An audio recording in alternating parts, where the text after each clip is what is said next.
Nos vinimos aquí, a la Fiscalía de la ciudad de Rosario, para hablar con la doctora Sandra Fleitas, fiscal de esta zona donde, bueno, de las páginas de un semanario salió un acontecimiento en 33. Pero hablamos de muchas cosas, ¿eh? La verdad que es una nota extensa, no se la pierda. Si la llega, si la ve todo y dice, Rulo, van a ver las cosas que nos cuenta, hasta por allí, obviamente para tener el cargo que tiene, es abogada también. Bueno, le preguntamos si a quién no defendería, a quién no defendería, y también nos contesta. Así que bueno, no se vaya ahí, capaz que la pasamos en dos partes, pero es un mano a mano con la doctora, la señora fiscal Sandra Fleitas. Bueno, buenas tardes, Rulo, muchas gracias por siempre estar presente y permitirme llegar a la población. Realmente en este último mes ha sido muy productivo y muy efectivo el trabajo que hemos llevado adelante en la Fiscalía. En primer lugar, pudimos esclarecer una rapiña que ocurrió específicamente en lo que tiene que ver con una estación de servicio acá en la ciudad de Rosario, donde fue formalizada una menor de edad de 17 años por el delito de rapiña y también por el delito de tenencia de estupefacientes no para su consumo. Asimismo, también cabe destacar específicamente que había una mayor de edad. Con respecto a la mayor de edad, la misma fue condenada. Yo no me acuerdo con certeza, pero creo que fueron 5 años y 4 meses de pena de penitenciaría. Eran dos mujeres oriundas de Montevideo y en el caso de ambas, ninguna de ellas tenía antecedentes. También se realizó ya durante la feria judicial, se realizó lo que tiene que ver con la continuación de la Operación Columbia, donde en ese caso fueron formalizadas dos personas específicamente, mujeres. Yo había tomado unos días de licencia por razones de estudio, porque estoy en un curso internacional haciendo una especie de actualización de conocimientos, y tuve unos días de licencia, pero allí el equipo de la Fiscalía llevó adelante concretamente ese tema.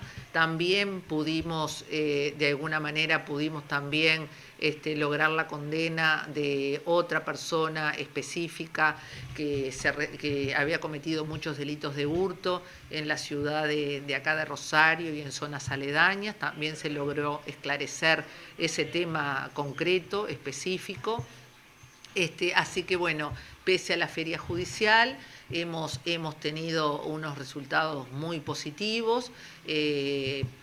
Se ha avanzado en el esclarecimiento de los hechos ocurridos, sobre todo particularmente en las ciudades de Rosario y de Nueva Albesia, básicamente también de Juan Lacase.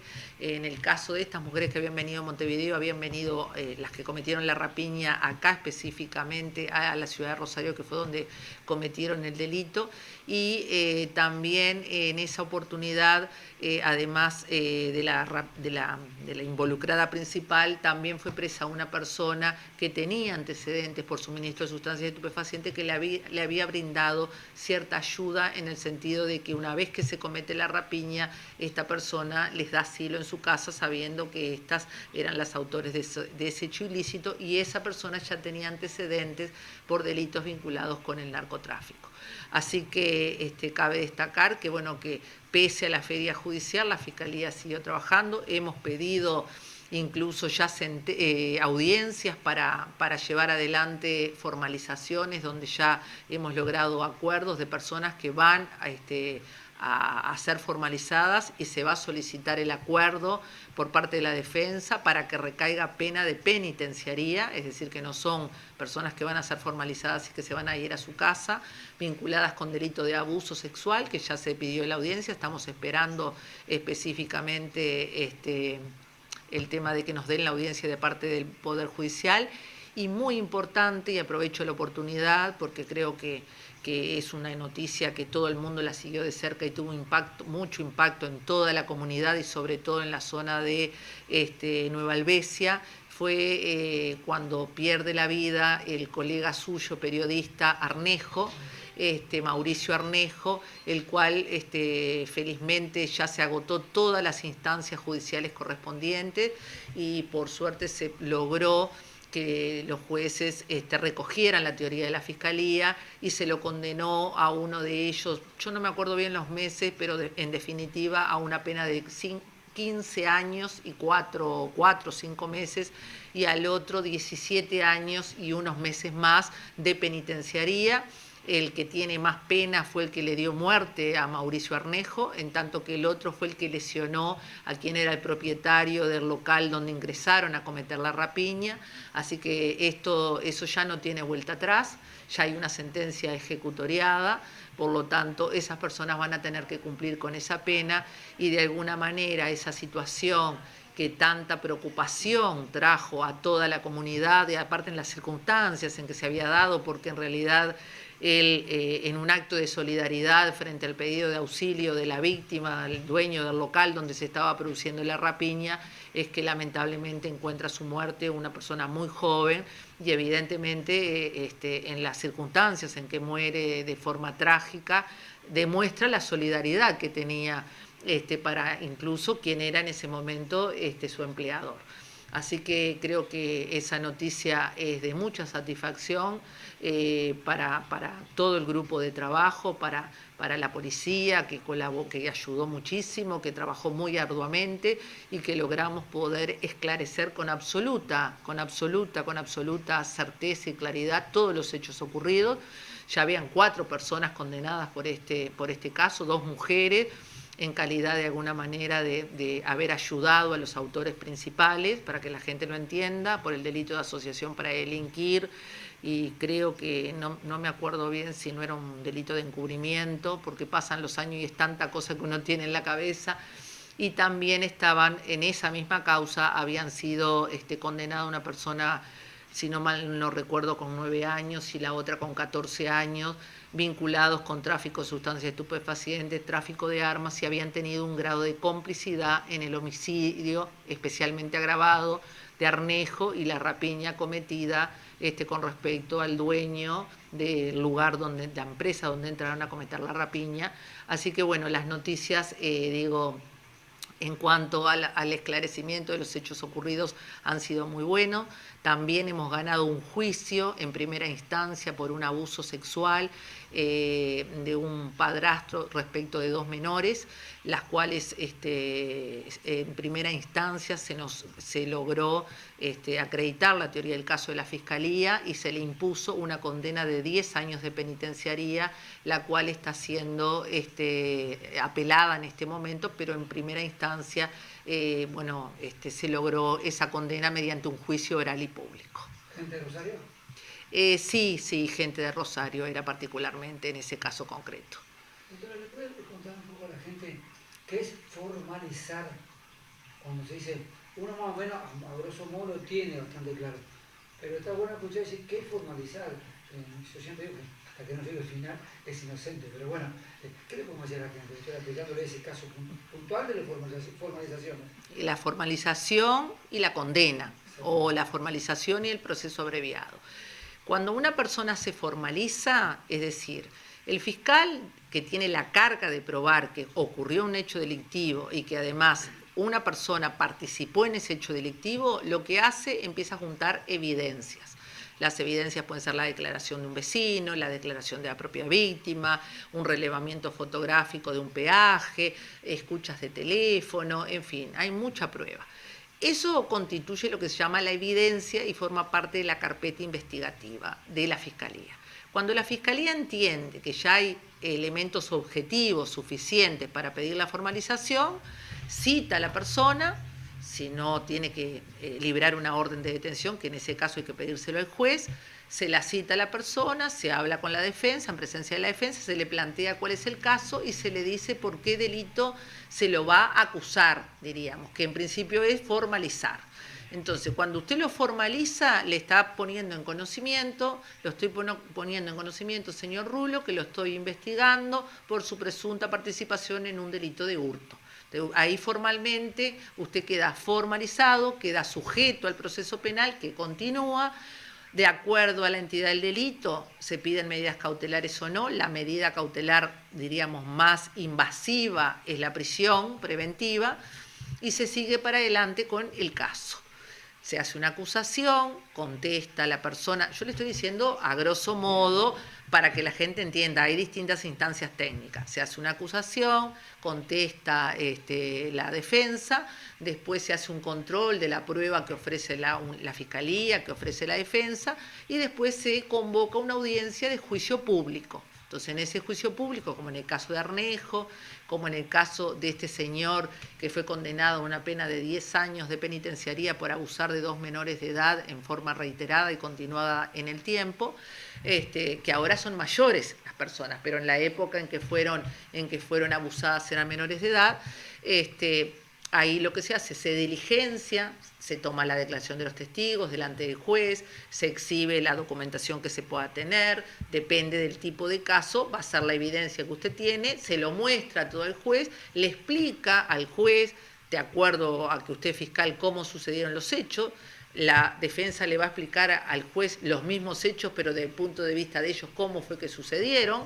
Entonces el juez ahí toma en cuenta las evidencias, toma en cuenta lo que dicen los testigos, todo lo que se agrega en el juicio, cómo se plantea el caso, y ahí fundamenta su fallo y decide si usted es autor de un delito de hurto o no lo es. Una vez que se dicta la sentencia, es de primera instancia, eso puede ser apelado en una segunda instancia, va a un tribunal, y después existe una última vía que se presenta frente a la Suprema Corte de Justicia. En el caso de que la persona diga, yo no quiero perder este tiempo, porque yo no tengo antecedentes, me puedo beneficiar con el régimen de libertad prueba, que es tener obligaciones, que no quiere decir que no es condenado, después que formalizado, se asesora con el abogado y llega a un acuerdo con la Fiscalía. El acuerdo ese que llega se presenta al juez, si el juez entiende que es acorde a derecho, lo homologa el juez, siempre la última palabra la tiene el juez, no es el fiscal investiga, pero tiene que presentarle el caso al juez y el juez es el que dicta la sentencia. Entonces allí, si están de acuerdo las partes, se celebra un proceso abreviado, por lo general como hay un acuerdo no se va a recurrir y ahí se termina con la sentencia de condena, que puede ser privativa de libertad, porque hay veces que se acuerda ya directamente que la persona vaya presa y hay casos específicos en que la persona tiene que cumplir con determinadas obligaciones y esas obligaciones son limitativas también de la libertad. Porque si usted llega a un acuerdo y le dicen, usted va a cumplir una prisión que va a ser sustituida por una libertad prueba por el plazo de 6 meses y no se le permite salir del país porque se le hace un cierre de frontera, supóngase, no sé, que es un accidente de tránsito, se le retira la libreta de conducir, usted no va a poder conducir por ese tiempo. Tiene que estar sometido a un control de lo que se llama la OSLA, que es una oficina que controla que se cumpla con esas medidas. Usted no es que puede hacer lo que usted quiere, no puede decirle a su señora, vamos no a Buenos Aires porque me invitaron. No, usted tiene un cierre de frontera, entonces también hay de alguna manera ciertas obligaciones que están restringiendo lo que se llama su libertad ambulatoria, y eso es una condena. Porque la gente a veces entiende que como la persona no va a presa, no va a la cárcel, no tiene una condena.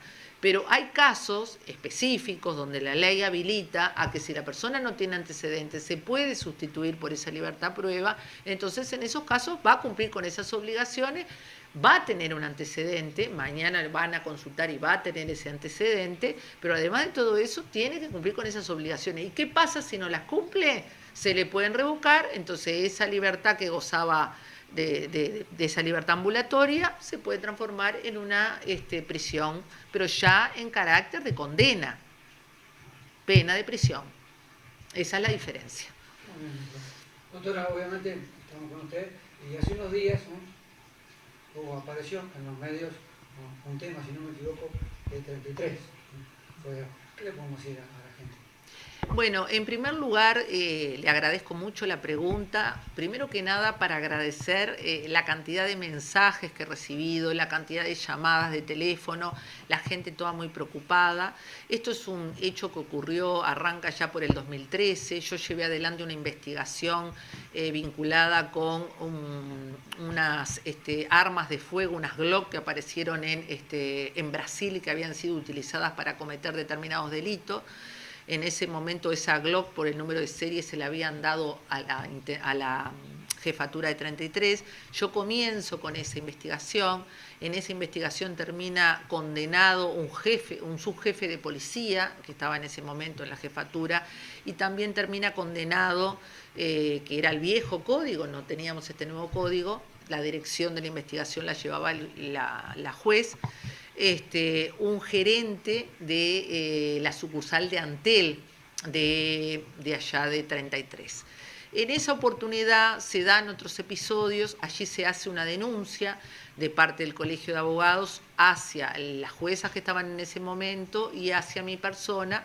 Eso se sometió a todo diríamos, una investigación, se tomó declaración a la gente y todo lo demás, y bueno, eso se impuso una sanción, se me impuso una sanción a mí, que son esos 4 meses y 20 días, que era más la sanción, no me acuerdo si no eran 5 meses.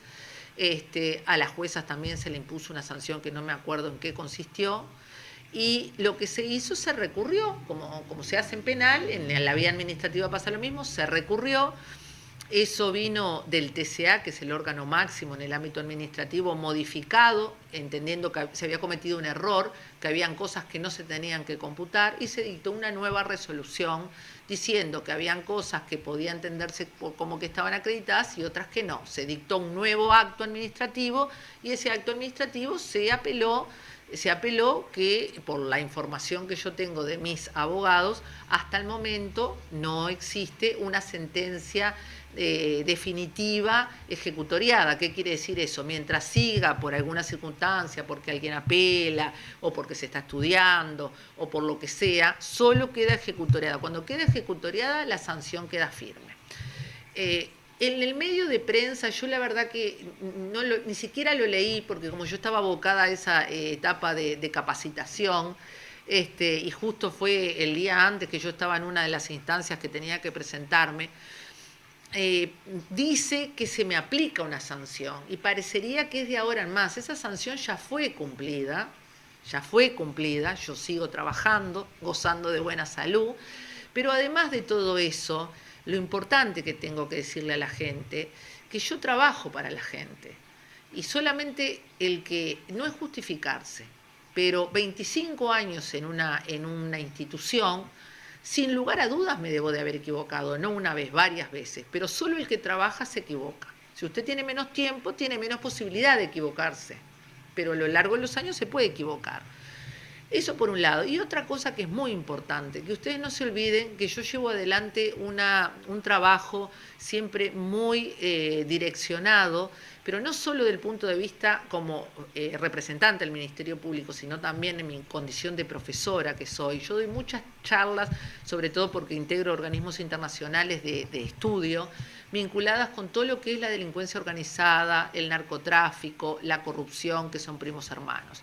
Entonces, cuando uno ataca determinados delitos en particular, uno genera, de alguna manera, en las personas que se ven afectados por esos delitos, genera cierta adversidad, pero además genera la preocupación de que usted cada vez se va transformando en una persona que es más especialista en el tema. Entonces, estas organizaciones, pero no me pasa a mí, yo no digo que me pase a mí o que pase en el Uruguay, esto es algo que pasa a nivel internacional, porque nosotros lo decimos en los seminarios que yo tengo con otras personas que también ellos hablan de los mismos temas que hablo yo, que en realidad una de las maneras que tienen los grupos criminales para justamente, diríamos, atacar a aquellas personas que logran dar información a la población respecto de lo que es el narcotráfico, lo que es la lucha contra el narcotráfico, lo que es la lucha con la corrupción pública, estos grupos de alguna manera se asesoran con personas que muchas veces ocuparon cargos dentro de la administración pública de jerarquía, o en los cuadros policiales, o en el mismo gobierno. Entonces, ¿qué pasa? Esos buenos asesoramientos, ¿por qué se pueden dar? Porque estos grupos tienen mucho dinero y son poderosos. Y una de las maneras de atacar a quien va contra esos grupos es justamente, en algunos casos, gente que ha perdido la vida, fiscales, compañeros que han perdido la vida en otros países del mundo, y otras veces los ataques no son solo contra la integridad física, sino también son, prácticamente en la gran mayoría de los casos, son contra la persona, es decir, desacreditar la moralidad o la ética, el sentido ético de la persona, los valores de la persona, y otras veces es atacarlo profesionalmente, es decir, cómo usted logra que algo que es grave pierda importancia. El que estuvo en el caso es un tipo que profesionalmente no tiene mérito. Entonces, el desacreditar es parte de la acción que tienen estos medios de delincuentes, estos delincuentes tan particulares, porque a uno le tendría que llamar la atención. ¿Por qué no existe, si habiendo tanta gente que consume sustancias estupefacientes, si habiendo un comercio clandestino tan importante, si habiendo esas grandes operaciones de droga tan importantes, por qué, da la casualidad que a veces la gente que está vinculada con las investigaciones o es atacado físicamente o miembros de la familia puedan tener alguna repercusión? Digo, no existen las casualidades. Existen las causalidades. Entonces, yo creo que a buen entendedor, como dice el dicho, pocas palabras. Son las reglas de juego. El que está dispuesto a trabajar y trabajar combatiendo este tipo de delitos sabe que una de las cosas que le puede pasar es justamente este tipo de represalias, sobre todo el desacreditar, porque ¿qué pasa? El desacreditar al técnico pone en tela de juicio que todo lo que hace ese técnico puede estar mal. Entonces, no es un chisme, es algo que después se viraliza y lejos de la preocupación que le puede generar a la gente que a usted lo aprecia, empieza a generar una preocupación por la persona que tiene su caso en las manos de ese técnico que la tiene que resolver. Digo, pero eso no es casual, eso está planificado y se hace con esa finalidad. Digo, a mí me ha pasado a lo largo de estos años que, por ejemplo, hay investigaciones donde hay varias personas que son denunciadas y el único nombre que sale es el mío. Entonces, digo, llamaría la atención. ¿Por qué? Porque si son 4 los denunciados, ¿por qué solamente hay 2 jueces y 2 fiscales? ¿Por qué solamente se habla de la doctora Fleita? Y como esa, yo he tenido atentados a lo largo de mi carrera. Entonces, ¿qué pasa? Tampoco yo no puedo ser hipócrita si yo soy una persona que doy cursos a nivel internacional y que hablo de la lucha que hay que tener contra este flagelo, cuando me toca trabajar a mí, hacer el avestruz, poner la cabeza abajo del agujero y hacer de cuenta que me resfala, porque si no, no hago lo que digo y yo tengo que actuar en consecuencia porque soy una persona coherente. ¿Qué quiere decir que sea coherente? Si yo lucho a nivel técnico o académico contra esto, proporcionando a la gente la mayor información sobre la trata de personas, sobre el lavado de activos, sobre la lucha contra el narcotráfico, con los cuidados que hay que tener, con el entretejido, cómo el narcotráfico financia hasta campañas políticas, cómo el narcotráfico tiene vínculos directos, el primo hermano de la corrupción pública, hay gente que están dentro del aparato de un país que tienen vínculos con el narcotráfico. ¿Cómo yo, si me toca actuar en una causa, yo voy a dejar de actuar porque puedo tener una represalia? Pero es mi forma de ser, creo que a esta altura de la vida no la voy a cambiar durante estos 25 años de carrera, de trayectoria, porque siempre me he comportado de la misma forma. Quiero que la gente se mantenga tranquila, que yo sigo trabajando, que lo voy a seguir haciendo de la misma manera y con la misma fuerza, con la misma energía, que no se preocupen porque son las reglas del juego. Yo no me preocupo y mi familia está preparada ya para eso, porque nosotros sabemos que es así y no es la primera vez y tampoco se da que son siempre más o menos las mismas personas que repiten más o menos lo mismo. Estamos hablando de hechos ocurridos en el 2013, ahora no existen las casualidades. Entonces, muy agradecida con la gente, pero ustedes nada me tienen que agradecer en el sentido de que yo lo único que hago, Rulo, es cumplir con mi trabajo. Y como yo soy una funcionaria pública que nada tengo que ocultar y usted me paga el sueldo, usted se merece que yo le explique mi trabajo en qué consiste. Entonces, con eso, para mí, ya está finalizado el tema. Y el día que yo me jubile, que capaz que me jubilo cuando tenga la edad para jubilarme, capaz que me jubilo antes, eso no lo sé. Me preguntó una compañera suya, con todo esto, doctora, ¿qué le ha pasado? ¿Usted se jubilaría? Hoy no está dentro de mi proyecto de vida. Capaz que dentro de 2 años sí, porque cambié el proyecto de vida. Me gusta mucho lo que hago, creo que tengo vocación de servicio para lo que hago, me gusta mucho la docencia, tengo un importante grupo de amigos a nivel internacional, profesores que también se dedican a lo mismo que yo, algunos son jueces, otros son fiscales, pasan por las mismas, diríamos, los mismos problemas que paso yo. Y quiero que se queden tranquilos que yo estoy bien, que estoy bien porque no todo el mundo se puede ir a dormir con la tranquilidad de que hace lo que le gusta y que lo hace con la satisfacción del deber cumplido. Esa es mi manera de verlo. Si me equivoqué o si me equivoco, soy humana, no soy un robot. Y si es así, se admitirá de esa manera, pero no soy la única. ¿Cuántos compañeros tengo que han sido sumariados, que han sido amonestados dentro del Ministerio Público, fuera del Ministerio Público en el Poder Judicial? ¿Cuántos sumarios se hacen a diario en los distintos reparticiones de la administración pública? Es un poder correctivo, disciplinario, por eso está previsto y está bien. Y usted me va a decir, pero ¿y por qué, doctora, sale el nombre suyo? Y bueno, yo lo dejo que usted saque sus propias conclusiones. Y la última, doctora, porque en su escucho mucho, obviamente también es abogada, ¿no? Digo, ¿hay algo que no defendería? Como abogada, teniendo en cuenta que todo el mundo tiene derecho a que lo defienda. Sí. ¿Hay algo que no defendería? Yo creo que nací para ser fiscal. Creo que nací para juntar la prueba de cargo, para demostrar que hay un hecho ilícito y quién fue el autor. Ese es el rol en el que yo me siento más identificada. Capaz que porque muchos años han pasado, yo ejercía en forma liberal la profesión hace 26 años atrás. Yo tengo de recibida 29 años de abogada y ejercí muchos años el derecho penal y nunca defendí en mi vida y en mi trayectoria narcotraficantes, nunca defendí narcotraficantes. Nunca defendería personas vinculadas con abusos contra menores de edad o contra episodios de violencia doméstica o de violencia contra las mujeres, pero creo que si quieren las cosas de la vida, dentro de 3 años, 2 años me fuera y pudiera seguir ejerciendo, sin lugar a duda me dedicaría a la docencia, que es mi gran vocación. Yo tengo muchos libros escritos, tengo muchos artículos de revista escritos a nivel nacional y a nivel internacional, y nunca defendería.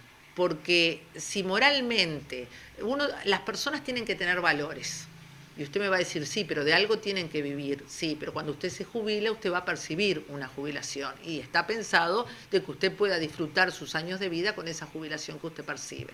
Jamás me dedicaría a ejercer el derecho, y menos en causas donde yo actué como fiscal. No defendería un homicidio, no defendería una persona que cometió un delito de violación, no defendería una persona que está vinculado con la comercialización de sustancias estupefacientes, no defendería personas que se dedican al lavado de dinero a gran escala, lo que nosotros llamamos los delitos de cuello blanco, los grandes estafadores que se manejan a otro nivel. No, porque va contra mis principios como persona, que excede el tema de la función. Capaz que me dedicaría a la docencia, capaz que me dedicaría a escribir, que tanto me gusta y que no tengo tiempo. Si tuviera que ejercer el derecho por razones de ética, debería de ejercer en otra materia, porque va de suyo que tantos años de fiscal, conozco mucha gente que ejerce justamente como fiscal, y bueno, hay un conocimiento, puede haber de alguna manera hasta cierta simpatía con el colega que uno defiende la causa, o sea, no hay una objetividad suficiente. Capaz que haría derecho de familia, haría derecho laboral, pero no me veo trabajando en derecho penal, porque me parece que es una falta de ética que alguien que trabajó tantos años luchando contra la delincuencia después se ponga del otro lado y pase a defender la delincuencia. Pero eso es un tema personal. Gracias, doctor. No, muchas gracias a ustedes.